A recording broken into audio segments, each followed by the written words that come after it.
السلام علی عبادہ الذین اصطفیٰ اما بعد فاعوذ باللہ من الشیطان الرجیم بسم اللہ الرحمن الرحیم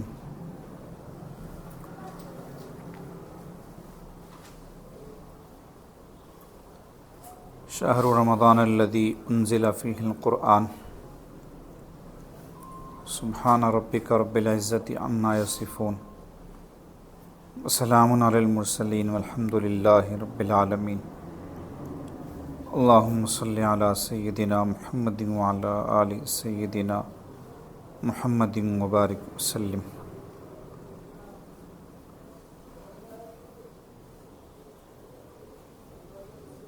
چونکہ ماہ مبارک قریب ہے انشاءاللہ، اس لیے ماہ مبارک کے تعلق سے جو باتیں ہمارے حضرت جی محبوب العلماء والصلحاء حضرت مولانا حافظ پیر ذوالفقار احمد صاحب نقشبندی مجددی قدس اللہ سرہ وعلی اللہ مراتبہ نے بیان فرمائی ہیں، ان میں سے کچھ باتیں عرض کی جاتی ہیں۔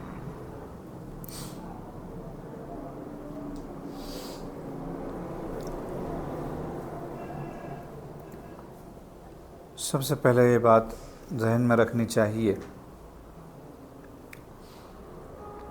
کہ کوئی بھی نعمت ہو ناقدری سے چھن جاتی ہے، قدردانی سے بڑھتی بھی ہے، باقی بھی رہتی ہے۔ ماہ مبارک معمولی چیز نہیں، اس کی خوب قدر ہونی چاہیے۔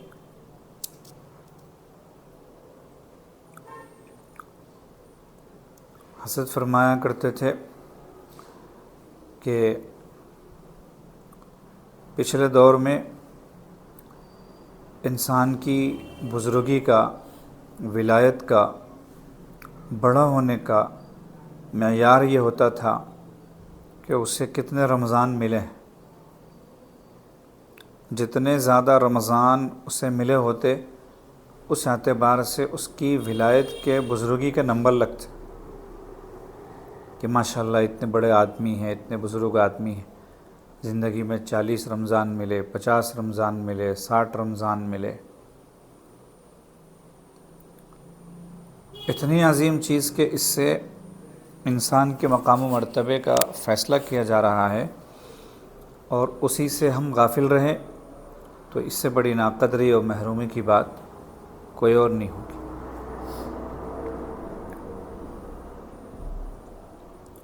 دوسری بات یہ ہے کہ خود محبوب علیہ الصلاۃ والسلام 2 ماہ پہلے سے ماہ مبارک کو پانے کی دعا شروع کر دیا کرتے تھے۔ اللہم بارک لنا فی رجب و شعبان وبلغنا رمضان، اے اللہ ہمارے لیے رجب و شعبان میں برکتوں کے فیصلے فرمائیے اور ہمیں رمضان تک پہنچائی۔ تو گویا رمضان تک پہنچنا بائی چانس نہیں ہے کہ زندہ رہ گئے، مہینے پر مہینہ گزرتا رہا یہاں تک کہ رمضان شریف آ گئے۔ نہ، اسے مانگنا پڑے گا اللہ سے، اسے طلب کرنا پڑے گا اللہ سے، اس کو پانے کی تمنا کرنا پڑے گا، اس کا انتظار کرنا پڑے گا۔ حضرت فرمایا کرتے تھے کہ بعض اکابر ایسے گزرے جو ماہ مبارک کے آنے سے 6 مہینے پہلے سے اس کے انتظار میں لگ جایا کرتے تھے، اس کی طلب میں لگ جایا کرتے تھے، اس کی تیاری میں لگ جایا کرتے تھے، اور 6 مہینے بعد تک غم کیا کرتے تھے کہ ماہ مبارک رخصت ہو گئے، ماہ مبارک کی برکتیں ختم ہو گئیں، سعادتیں ختم ہو گئیں۔ تو سوچے کس قدر اہمیت رہتی تھی ہوگی ہمارے مشائخ کے نزدیک، بڑوں کے نزدیک ماہ مبارک کی۔ خواتین بالخصوص بہت زیادہ وقت ماہ مبارک کا غیر ضروری کاموں میں لگا کر اور کھانے پینے والے کاموں میں لگا کر ضائع کرتی ہیں، جو بہت غلط بات ہے۔ یہ تصور ختم کیجئے کہ ماہ مبارک کا مہینہ کھانے پینے کا مہینہ ہے، نہ، وہ تو روزوں کا مہینہ ہے، کم کھانے کا مہینہ ہے۔ سال بھر تو کھاتے ہی رہتے ہیں، ماشاءاللہ، اللہ پاک کھلاتے رہتے ہیں۔ تو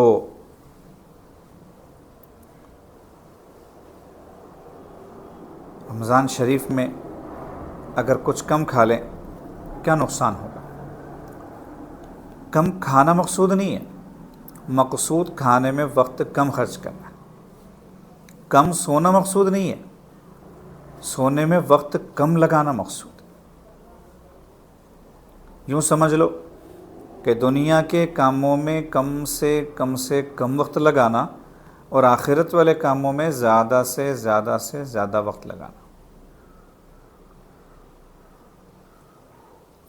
اگر اس اصول پر عمل کر لیں گے اور دوسرے لفظوں میں دنیا سے دور اور آخرت سے قریب ہو کر رمضان گزار لیں، یہ چیز پر اگر عمل ہوگا انشاءاللہ تو ماہ مبارک کو وصول کرنا نصیب ہوگا، ماہ مبارک کی سعادتوں سے حصہ ملے گا، ماہ مبارک کی رحمتیں برکتیں خوب انشاءاللہ نصیب ہوں۔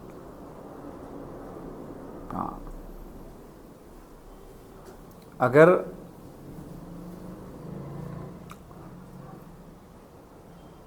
دنیا کے کاموں میں زیادہ وقت لگایا گیا، فضول کاموں میں زیادہ وقت صرف کیا گیا تو ماہ مبارک تو بڑی تیزی سے گزرتے ہیں۔ آپ غور کیے یا نہیں کیے، عام طور پر سال کے 11 مہینے جس قدر تیزی سے گزرتے اس سے زیادہ تیزی سے ماہ مبارک گزرتے، اور اللہ والے یہ فرمانے لگے ہیں کہ پچھلے کچھ سالوں سے یوں محسوس ہوتا ہے کہ ماہ مبارک جو جلدی رخصت ہو جاتے ہیں، بڑی تیزی سے جو دن گزر جاتے ہیں، اس کی وجہ یہ معلوم ہوتی ہے کہ ہم ماہ مبارک کی خوب ناقدری کرتے ہیں، بہت وقت ضائع کرتے ہیں، تو ماہ مبارک روٹ کر ناراض ہو کر جلدی چلے جاتے ہیں، کیونکہ مہمان ہے نا، وہ اللہ کی طرف سے بھیجا ہوا مہمان ہے ماہ مبارک۔ ہاں، عام مہینوں کی طرح آ کے جانے والا مہینہ نہیں ہوتا، تو مہمان کی ناقدری کرے اگر تو مہمان چلا جاتا ہے، رکتا نہیں زیادہ۔ تو اگر ماہ مبارک کی ناقدری ہوگی تو ماہ مبارک رخصت ہو جائیں۔ کیسے گزارے ماہ مبارک؟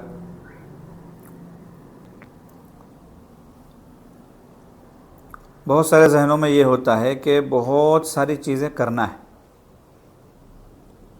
یہ بھی کرنا ہے، وہ بھی کرنا ہے، وہ بھی کرنا ہے، یہ بھی کرنا، یعنی معمولات کا اتنا حصہ طے کر لیتے ہیں اپنے ذمے کہ خود نہیں کر پاتے، پھر 10,000 مرتبہ یہ کریں گے، 5,000 مرتبہ وہ کریں گے، 3,000 مرتبہ یہ پڑھیں گے، فلاں، اور ان میں سے کوئی ایک بھی ڈھنگ سے نہیں ہو پاتا۔ عمل زیادہ کرنا، اکٹھے کرنا، یہ مطلب نہیں، بے شک کم کیے جائیں عمل اور الگ الگ وقتوں میں کیے جائیں، لیکن پابندی سے کیے جائیں، اچھے سے کیے جائیں، اچھی نیت کے ساتھ کیے جائیں، اخلاص کے ساتھ کیے جائیں، اللہ کی محبت میں ڈوب کر کیے جائیں، اور سب سے بڑھ کر جو بات ہے وہ یہ کہ گناہوں سے بچ کر کیے جائیں۔ نگاہ کے گناہ ویسے ہی ہیں، زبان کے گناہ ویسے ہی ہیں، کان کے گناہ ویسے ہی ہیں، تمام گناہوں کا معاملہ جو ہے جوں کا توں ہے، جیسے دیگر مہینوں میں ہوتا ہے۔ اب اس کے ساتھ صاحب نمازوں میں بھی اضافہ ہو رہا ہے، تلاوت میں بھی اضافہ ہو رہا ہے، ذکر اذکار میں بھی اضافہ ہو رہا ہے، صدقہ خیرات میں بھی اضافہ ہو رہا ہے وغیرہ، تو فائدہ نہیں ہوگا، کیونکہ جان نکل رہی ہے ان اعمال کی گناہوں کی وجہ سے۔ تو گناہ بند کرنا اور پھر عمل کرنا زیادہ فائدہ مند ہوتا ہے۔ تو پہلا عہد یہ کریں کہ انشاءاللہ آنے والا ماہ مبارک اللہ پاک ہم سب کو نصیب فرماویں، ہم ایک گناہ بھی ماہ مبارک میں نہیں کریں گے، چاہے وہ بڑا گناہ ہو چاہے وہ چھوٹا گناہ ہو۔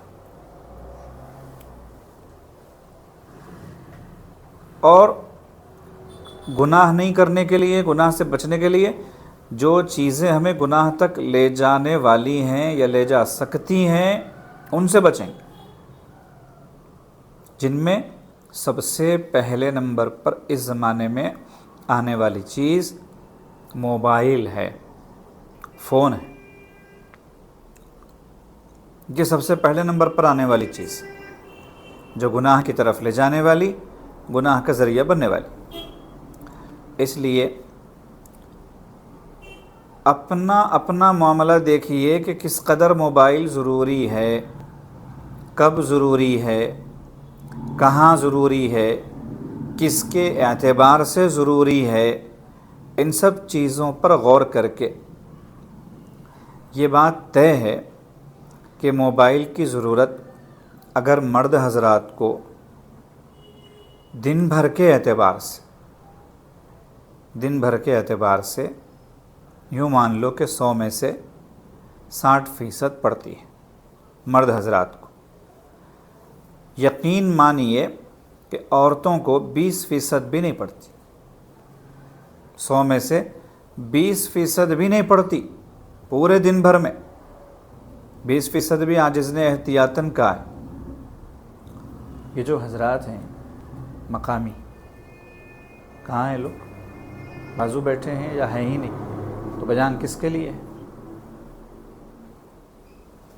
یہی حرکت جہاں جہاں میزبان کرتے ہیں طبیعت بجھ جاتی ہے، بلاتے ہیں بڑے ذوق و شوق سے اور خود ہی غائب ہو جاتے ہیں، بجان میں شریک نہیں ہوتے۔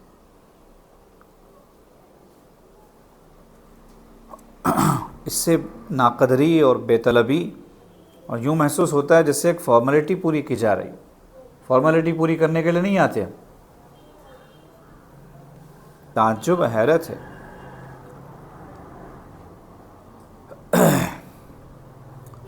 تو موبائل کا استعمال خواتین کے حق میں 20% زیادہ سے زیادہ، یہ بھی پورے سال بھر کے اعتبار سے، ماہ مبارک میں تو مردوں کو بھی کم کرنا ہے۔ اس 60% پر اگر مرد غور کرے نا تو انہیں پتہ چلے گا کہ میں انشاءاللہ کم سے کم اس میں سے 25 تو نکال دوں گا، 25% تو میں نکال دوں گا، تو 35 پہ آ جائے گا، 35% استعمال پہ آ جائے گا مرد، وہ بھی وہ مرد جس کا واقعی استعمال ہے۔ اور عورتیں وہ 20% کی بھی چھٹی کر دیں، موبائل بند ہی کر دیں، ضرورت ہی نہیں۔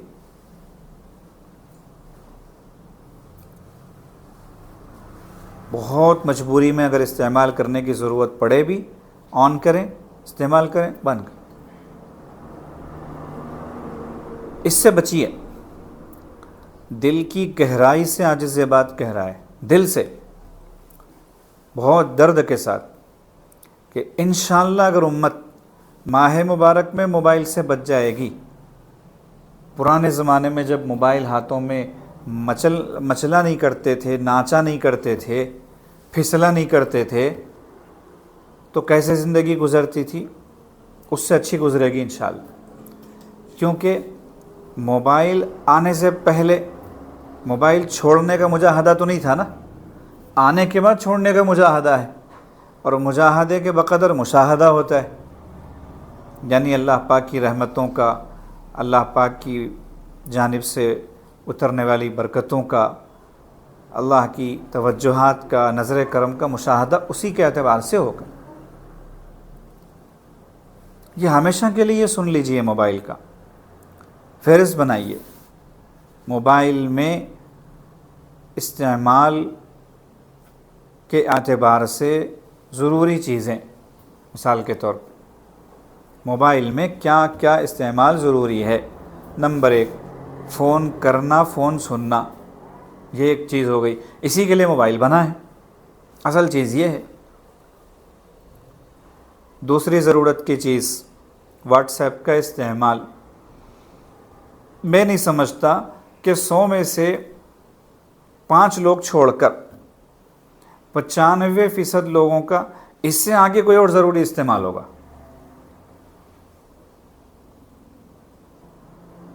ان 2 میں 95% لوگ آ جائیں گے۔ فون کرنا، فون سننا، اسی میں جو ڈائریکٹ میسج کا معاملہ ہوتا ہے فون میں وہ بھی آ گیا اور واٹس ایپ بھی آ گیا۔ بس اس سے ہٹنے کے بعد صرف 5% لوگ رہ جاتے ہیں جن کا کسی اور کام کے لیے استعمال ہوتا ہے۔ پھر اس میں دیکھو کیا چیز ضروری ہے۔ بعض لوگوں کے لیے یوٹیوب ضروری ہوتا ہے، بعض لوگوں کے لیے کوئی اور چیز ضروری ہوتی ہے، بعض لوگوں کے لیے کوئی اور چیز ضروری ہو۔ جس کے لیے جو چیز ضروری ہے وہ استعمال کرو، باقی کو لات مارو۔ ضروری تھوڑی ہے ہر ایک چیز کا استعمال کرنا۔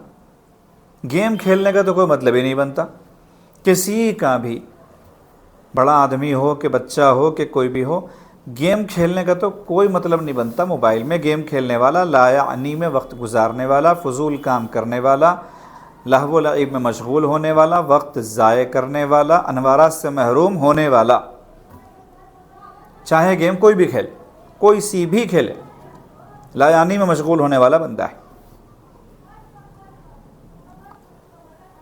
تو ایک تو اس سے بچیے، موبائل سے، انشاءاللہ بہت سارے گناہوں سے بچ جائیں گے اور ماہ مبارک اچھے طریقے سے گزرے گا۔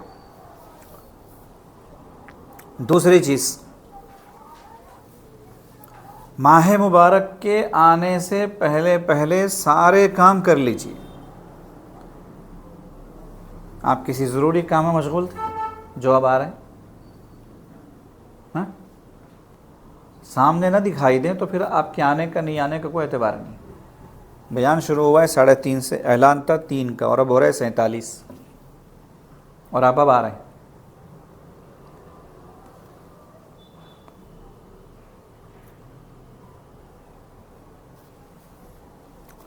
دوسری چیز یہ کیجئے، رمضان المبارک کو صحیح معنوں میں وصول کرنے کے لیے، دنیا سے دور اور آخرت سے قریب ہو کر گزارنے کے لیے، رمضان میں جتنے کام کرنے ہیں شعبان میں کر لیجیے۔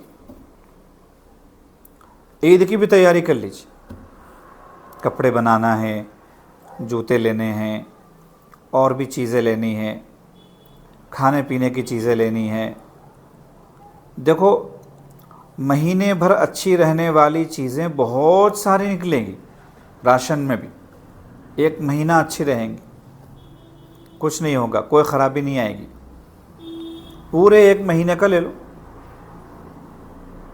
اور ماشاءاللہ اس زمانے میں امت کا اکثر طبقہ ایسا ہے جو 1 مہینے کا راشن لے سکتا ہے۔ بہت کم ہوں گے جو پورے 1 مہینے کا نہیں لے پاتے، تو مجبوری الگ ہے۔ اور یہ راشن کی بات، سامان کی بات عاجز خواتین کی مجلس میں اس لیے کر رہا ہے کہ اصل آپ ہو اس میں۔ اگر آپ نظام بنا لوگی، آپ طے کر لوگی، ترتیب بنا لوگی کہ پورے مہینے ہمیں کوئی چیز خریدنا نہیں ہے، جو بھی لینا ہے شعبان میں لینا ہے، تو آپ کر سکتی ہو۔ مردوں کو بازار جانے پہ مجبور کرنے والی آپ ہو، یا تو وہ جائے یا کسی اور کو بھیجے۔ سامان کی لسٹ بناؤ، فہرست بناؤ، ماہ مبارک سے پہلے پہلے سب منگا کے کام ختم۔ اب رمضان میں بازار سے نہ آپ کا تعلق، نہ آپ کے شوہر کا تعلق، نہ گھر کی عورتوں کا تعلق، نہ گھر کے مردوں کا تعلق۔ بازار سے اگر تعلق ماہ مبارک میں ختم ہو گیا نا، آپ یقین مانیے ماہ مبارک وصول کر لیں گے انشاءاللہ۔ ایک موبائل کی لعنت سے بچ جائیں، دوسرے بازار سے۔ بازار وہ جگہ ہے جو اللہ کو تمام جگہوں میں سب سے زیادہ ناپسند۔ مسجدیں وہ جگہ ہیں جو اللہ کو تمام جگہوں میں سب سے زیادہ پسند ہیں۔ مرد حضرات یہ طے کر لیں کہ زیادہ وقت مسجد میں گزرے گا، کم سے کم وقت گھر میں گزرے گا۔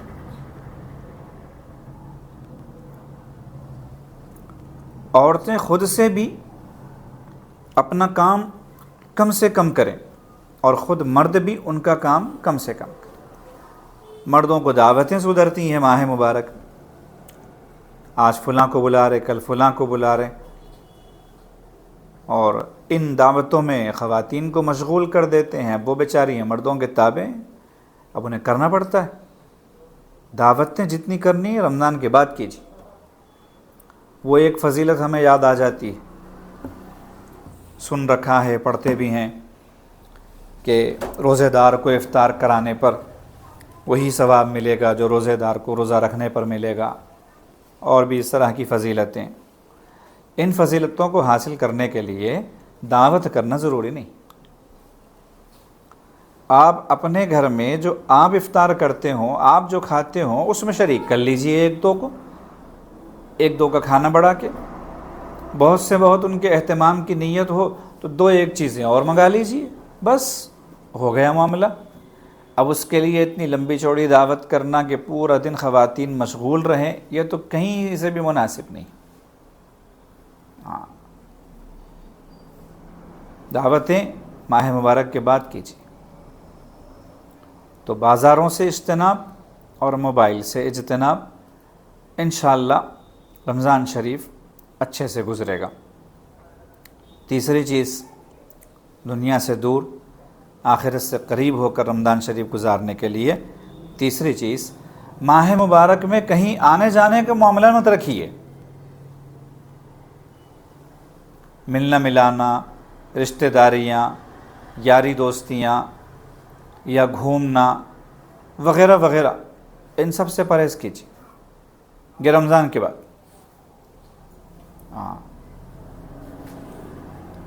ہمارے مشائخ جو ہیں وہ ماہ مبارک میں اعتکاف کیا کرتے تھے اور ابھی بھی کرتے ہیں ماشاءاللہ، اور لوگ چل کے ان کے پاس پہنچتے ہیں اعتکاف کے بہانے، ان کی صحبت حاصل کرنے کے لیے، ان سے استفادہ کرنے کے لیے۔ تو حضرت شیخ الحدیث مولانا زکریا صاحب رحمۃ اللہ علیہ کے یہاں بہت مجمع ہوا کرتا تھا، تو سالکین خط لکھتے کہ حضرت ہم آنا چاہ رہے، تو حضرت تقریباً سبھی کو یہ جواب عنایت فرماتے کہ پیارے رمضان کہیں آنے جانے کا نہیں ہوتا، وہ تو اپنی جگہ پر رہ کر خوب عبادتوں میں مشغول ہونے کا ہوتا ہے۔ خیر، اس جواب سے کیا پتہ چلا کہ ماہ مبارک کہیں آنے جانے کا نہیں ہوتا، اس لیے اس میں اسفار، اس میں گھومنا گھامنا، اس میں تفریحات، اس میں مہمانداریاں وغیرہ وغیرہ، یہ سب بند کر دیں۔ یہ تیسری چیز ہے۔ پہلا کیا تھا؟ موبائل، دوسرا بازار جانا، تیسرے آنا جانا، ادھر ادھر آنا جانا، ملنا ملانا وغیرہ۔ یہ 3 چیزوں سے اگر آپ بچ گئے تو تقریباً رمضان شریف کے لیے اب کیا بچا؟ بس عبادتیں کرو، ذکر اذکار کرو، خوب وصول کرو، اور کوئی عبادت خاص ہے بھی نہیں اور خاص کرنا بھی نہیں چاہیے۔ جیسے ماہ مبارک میں صرف قرآن کی تلاوت کریں گے، نوافل نہیں پڑھیں گے، مثال کے طور پر تسبیح نہیں پڑھیں گے، ذکر نہیں کریں گے، یا کوئی اور عمل نہیں کریں گے، ایسا نہیں، سب کرو، کیونکہ ہر ایک کا ثواب 10 گنا بڑھ جاتا ہے، ہر ایک کا ثواب 700 گنا بڑھ جاتا ہے، اور اللہ پاک بغیر حساب و کتاب کے جتنا چاہیں دینے پر قادر ہے۔ نفل کا درجہ فرض کا ہو جاتا ہے، فرض جو ہے وہ 70 فرض کے برابر ہو جاتا ہے، تو کیوں چھوڑیں؟ کچھ بھی نہ چھوڑو۔ ان 3 کاموں سے آپ بچ جائیں گے نا، تو آپ کے پاس روزانہ کے اعتبار سے اول و آخر، نماز کے پہلے اور نماز کے بعد جتنی سنتیں ہیں، نفلیں ہیں، ان کو پڑھنے کا موقع ملے۔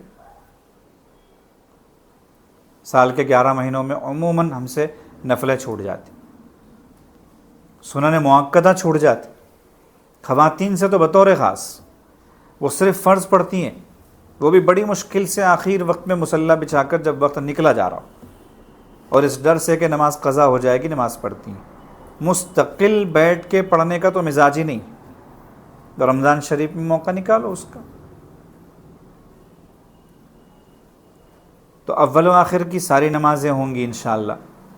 دوسری چیز، تلاوت بھی خوب ہوگی، تسبیحات روزانہ کے اعتبار سے پوری ہوں گی، مراقبہ اگر سالک ہیں تو سالکہ ہیں تو وقت خوب ملے گا مراقبہ کرنے کے لیے۔ اب خواتین یہ سوچتی ہیں کہ پکوان کا معاملہ ہوتا ہے تو پکوان کی وجہ سے ہم زیادہ وقت دے نہیں پائیں گی، ساری چیزیں کر نہیں پائیں گی،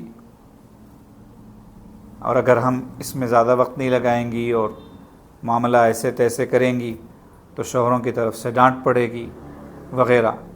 تو شوہروں کو جو کہنا ہے ہم کہتے بھی رہتے ہیں اور کہیں گے بھی انشاءاللہ، لیکن آپ طریقے سلیقے سے اچھے ماحول میں، اچھے موڈ میں، اچھے مزاج کے ساتھ شوہر کو راضی کر لیجئے، منا لیجئے کہ ہم رمضان ایسے گزاریں گے، پلاننگ کیجئے کہ ہم رمضان ایسے گزاریں گے، آپسی مشورے سے بیٹھ کے پورے مہینے بھر کی ڈشز طے کر لیجئے، کیونکہ ہم لوگ تو کیا ہے، اللہ معاف فرمائے، کھاتے پیتے بھوکے معلوم۔ ہاں، ہر چیز کھانا ہے، ہر دن کھانا ہے، اور ماہ مبارک آتا ہی کھانے کے لیے، کھلانے کے لیے، تو کھاتے پیتے بھوکے لوگ ہیں۔ اس لیے نہیں کھائیں گے تو رمضان ہمیں لگے گا ہی نہیں، رمضان شریف آئے تو کھاؤ، لیکن طریقہ کیا ہے، یکم رمضان سے 30 رمضان تک کا پورا مینو بنا لو، پہلے دن یہ، دوسرے دن یہ، تیسرے دن یہ، چوتھے دن یہ، پانچویں دن ہے۔ ہم نہیں سمجھتے کہ 30 دن کی الگ الگ ڈشز ہوں گی، پلٹ کے آئیں گی صحیح، لیکن طے ہوگا آپ کے پاس کہ فلاں تاریخ کو یہ ہے، فلاں تاریخ کو یہ ہے، فلاں تاریخ کو یہ ہے۔ اس حساب سے کھانا پینا بھی ہو جائے گا، اور کھانے پینے میں زیادہ وقت لگانا بھی نہیں ہوگا، ورنہ تو سوچنے میں وقت نکل جاتا ہے سحری کر کے کہ افطار میں کرنا کیا ہے۔ اتنی دیر میں ایک پارہ پڑھ سکتے ہیں، کیا بنائیں گے سوچنے کی دیر میں۔ تو اگر شعبان ہی میں طے کر لیں گے تو وہ وقت بچ گیا، سوچ بچار کا وقت، مشورے کا وقت بچ گیا، اب وہ وصول ہو گیا عبادت میں۔ پھر زیادہ کھانا، زیادہ بنانا یہ بھی ضروری نہیں ہے کہ ایک ہی دن میں ساری چیزیں بن جائیں۔ ہر علاقے کے اعتبار سے جو ہے افطار میں کوئی چیز لازماً بنتی ہے تو وہ ایسے لازماً بنتی ہے کہ کاش روزوں کو اتنی اہمیت دی جاتی تو اچھا ہوتا۔ آج کل کا مسلم معاشرہ تو ایسا ہو گیا لمان الحفیظ، بہت سارے گھروں میں ایک آدھ بے روزے دار تو بغیر عذر کے رہتا ہی ہے، بغیر کسی عذر کے روزہ نہیں رکھنے والا۔ بہت غلط بات ہے۔ فکر کرو کہ گھر کا ہر فرد روزہ رکھے۔ اب تو گرمی کے روزے بھی نہیں رہے، 10 سال سے کم عمر کے بچے بھی رہ سکتے ہیں، 7 سال، 8 سال، 9 سال، 10 سال اس سے چھوٹے ہیں تو نہ رکھاؤ، کوئی مسئلہ نہیں، روزوں سے صحت بنتی ہے۔ تو پہلے سے اگر نظام بنا لیں گے، پلاننگ کر لیں گے تو انشاءاللہ کھانا پینا بھی ہو جائے گا، وقت کا ضائع کرنا بھی نہیں ہوگا۔ تو زیادہ پکوان ضروری نہیں ہے، 1 2 3 بس روزانہ کے اعتبار سے۔ یہ بات خواتین کے لیے کہی گئی۔ اب اس کے بعد جو مرحلہ رہ جاتا ہے وہ سونے کا رہ جاتا ہے۔ سونے کا کیا معاملہ ہونا چاہیے؟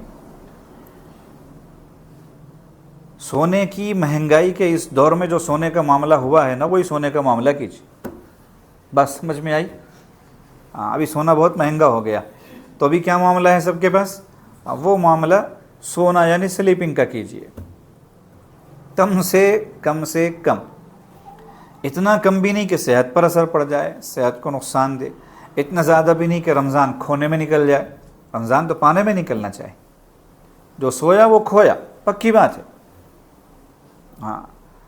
تو سونے میں وقت کم سے کم گزرے۔ بہت ساری طبیعتیں ایسی ہوتی ہیں جو رات میں جاگنے کی متحمل نہیں ہوتی، ان کو دن بھر سر درد رہتا ہے، چکر رہتے ہیں، کمزوری رہتی ہے، نیند کا اثر رہتا ہے، کچھ نہیں کر پاتے، تو وہ لوگ خواہ رات میں جاگنے والا کام نہ کریں،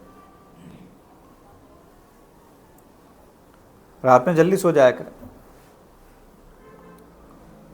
رات میں جلدی سو کر ماہ مبارک میں تو کم سے کم اس کا اہتمام ہونا چاہیے کہ سحری کا وقت ختم ہونے سے 3 گھنٹے پہلے جاگ جائیں، کم سے کم سحری کا وقت ختم ہونے سے 3 گھنٹے پہلے۔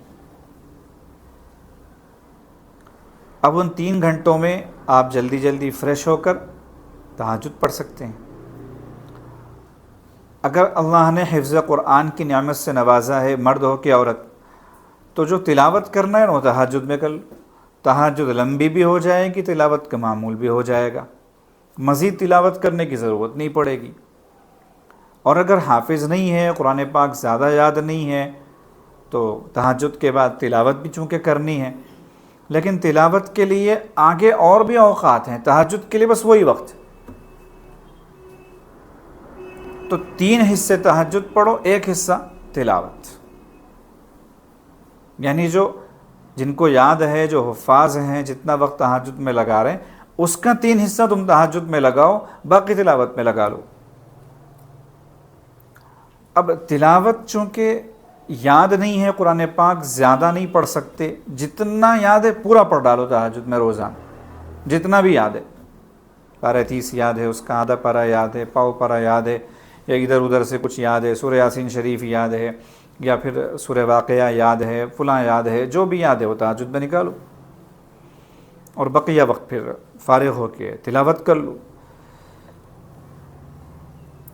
اور اگر اتنا بھی یاد نہیں ہے تو رکوع سجدے لمبے کرو، وہی 3 مرتبہ سبحان ربی العظیم، سبحان ربی العظیم، سبحان ربی العظیم۔ وہ ایسے لگتا ہے سبحان ربی العظیم جو ہم پڑھتے ہیں نا رکوع میں، سجدے میں، سبحان ربی العظیم، سبحان ربی العظیم، جلدی ہٹو جلدی ہٹو جلدی ہٹو، اٹھے سمع اللہ لمن حمدہ۔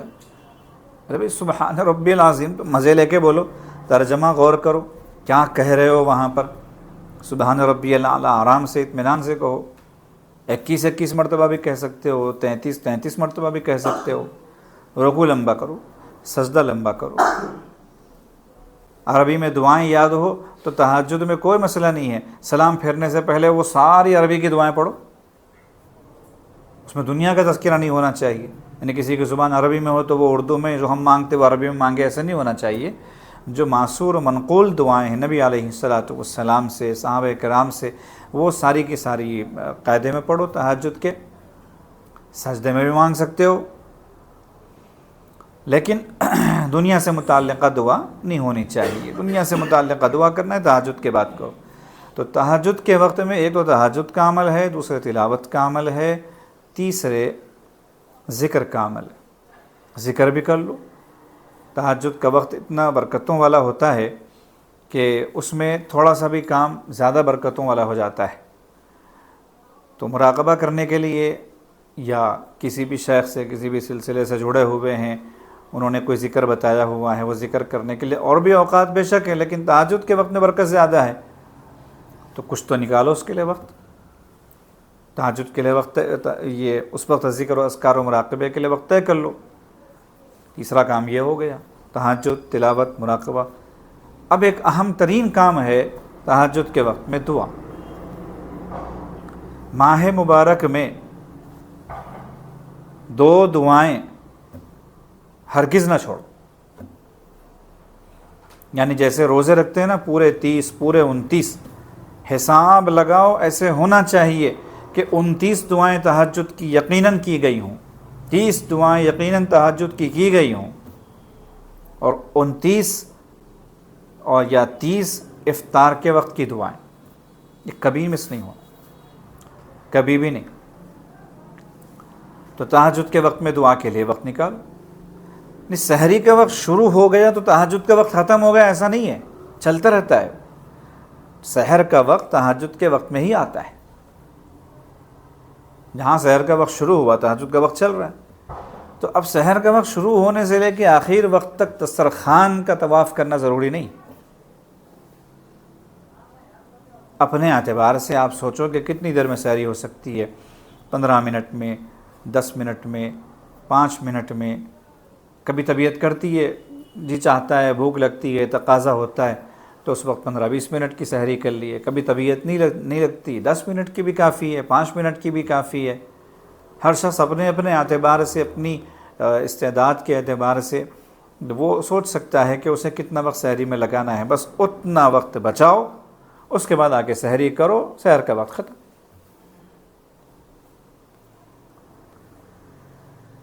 اب سحر کا وقت ختم ہونے کے بعد بھی احتیاطاً کے نام پہ کچھ وقت ہوتا ہے، اس میں اذان نہیں ہوتی، وہ آپ کا اختیاری وقت ہے۔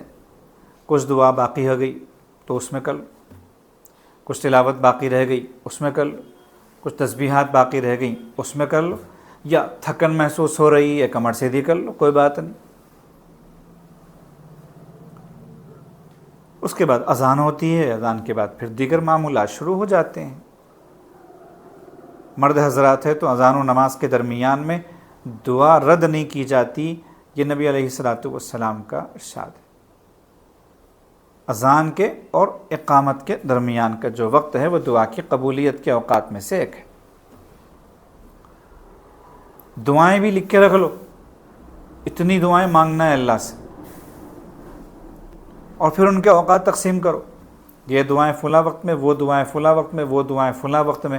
تہجد میں ساری دعائیں ہونی ہیں تو روٹیٹ کرو، آج تہجد میں جو ہو گئی کل نہیں ہوگی، کل جو ہو گئی پرسوں نہیں ہوگی، پرسوں جو ہوگی اس کے بعد والے دن نہیں ہوگی۔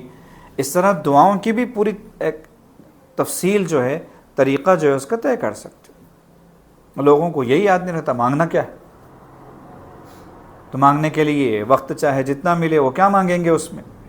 تو اسی لیے عاجز نے کہا بنیادی بات کہ پلان بناؤ ہر اعتبار سے، رمضان کیسے گزرے گا، تب جا کے فائدہ ہوگا۔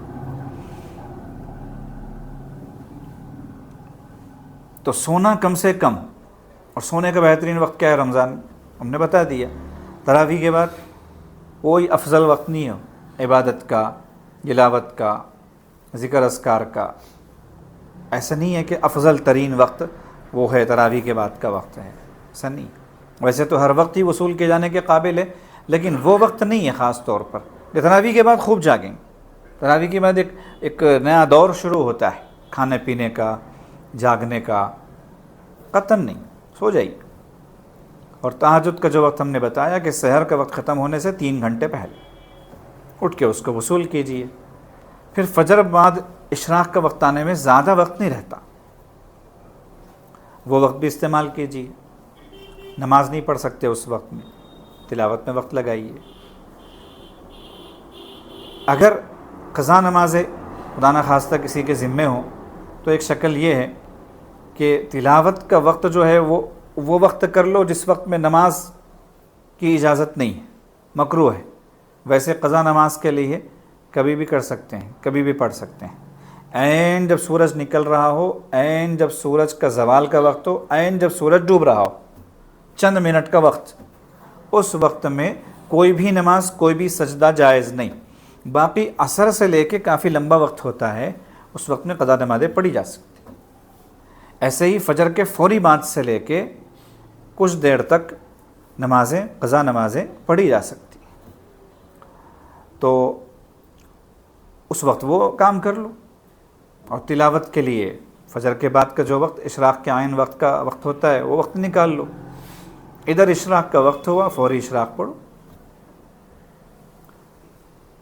زیادہ بہتر تو یہ ہے کہ اشراق پڑھ کے آپ ایسا سوئیں کہ چاشت کا وقت باقی رہے، آپ اٹھ جائیں زوال کا وقت آنے سے پہلے اور اٹھ کے چاشت پڑھ لیں۔ لیکن اگر یوں اندازہ ہو کہ نہیں ہمارے لیے مشکل ہے، ہم نہیں پڑھ پائیں گے، تو اشراق کے وقت ہی چاشت پڑھ لو تاکہ چاشت کا ناغہ نہ ہو۔ اور اگر کسی کو اشراق کے فوری بعد ڈیوٹی پر جانا ہو، کام پر جانا ہو مردوں کے لیے، تو ان کے لیے الگ بات ہے، وہ پھر کبھی بتائیں گے انشاءاللہ، اور بھی موقع ہیں رمضان سے پہلے تک کے انشاءاللہ اس میں بتا دیں گے۔ باقی یہ فارغ جن کا وقت ہوتا ہے نا، خواتین جو ہوتی ہیں اور جو مرد فارغ ہوتے ہیں، ان کے لیے بات بتائی جا رہی ہے۔ اس طریقے سے اگر انشاءاللہ وقت گزاریں گے تو زیادہ فائدہ ہوگا، ماہ مبارک صحیح معنوں میں وصول ہوگا۔ لا یعنی چیزوں میں قطعاً ضائع نہ کرو رمضان، سب سے علیک سلیک کہ بھئی اب انشاءاللہ عید کے بعد ملاقات ہوگی، عید کے دن ہوگی۔ عید کے دن اللہ نے ملاقات کا بنا یہی اس لیے کہ مہینہ بھر نہیں ملے اب ملو، جو روزانہ ملے وہ عید کے دن کیا ملتے۔ جیسے ہی ہو گیا نا، جیسے جو آدمی زندگی میں سوتا ہی رہا، اب اس کو فرشتے خبر میں کیا بولیں گے، بھئی سو جا، سو کے آیا ہے، اس کو کیا بولیں گے، سو جا۔ جاگنے والے کو سونے کے لیے کہا جائے گا۔ ایسے ہی عید کا دن جو ہے ملنے ملانے کا، خوشی منانے کا، خوب گپے اڑانے کا وغیرہ کا وقت ہے، تو وہ ان کے لیے جو رمضان وصول کیے۔ لیس العید لمن لبس الجدید، انما العید لمن خاف الوعید، کہ عید اس شخص کی نہیں ہے جو نیا کپڑا پہن لے، عید اس کی ہے جو وعید سے ڈرے، اللہ کے عذاب سے ڈرے، اللہ کی ناراضگی سے ڈرے۔ تو رمضان سے گزارو، دنیا سے دور اور آخرت سے قریب ہو کر۔ یہ بات آج پچھلے کئی سالوں سے کہتا آ رہا ہے کہ رمضان اس طریقے سے گزارو کہ دنیا سے دور ہو جاؤ، آخرت سے قریب ہو جاؤ۔ ہر وہ چیز جو تمہیں اللہ سے دور کر دے وہ دنیا ہے، اس سے رمضان میں دور ہو جاؤ، اور ہر وہ چیز جو تمہیں اللہ سے قریب کر دے اس کے قریب ہو جاؤ، وہ آخرت ہے۔ یہ ہے دنیا سے دور اور آخرت سے قریب ہو کر کا مطلب۔ اتنی باتیں انشاءاللہ کافی ہیں۔ اللہ پاک ہم سب کو توفیق عمل عطا فرمائے اور وقت کی صحیح قدردانی ہم سب کو نصیب فرمائے۔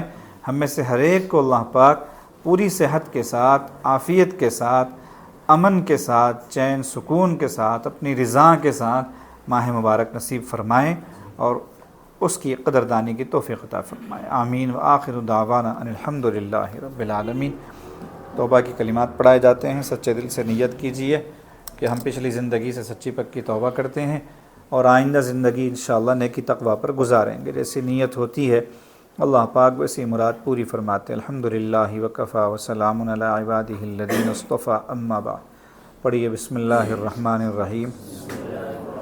لا الہ الا اللہ محمد رسول اللہ، آمنت باللہ وملائکتہ وکتبہ ورسلہ والیوم الآخر والقدر خیرہ وشرہ من اللہ تعالی والبعث بعد الموت، آمنت باللہ کما ہوا باسمائہ وصفاتہ وقبلت جمیع احکامہ، اقرار باللسان وتصدیق بالقلب، اشہد ان لا الہ الا اللہ واشہد ان محمدا عبدہ ورسولہ، استغفر اللہ ربی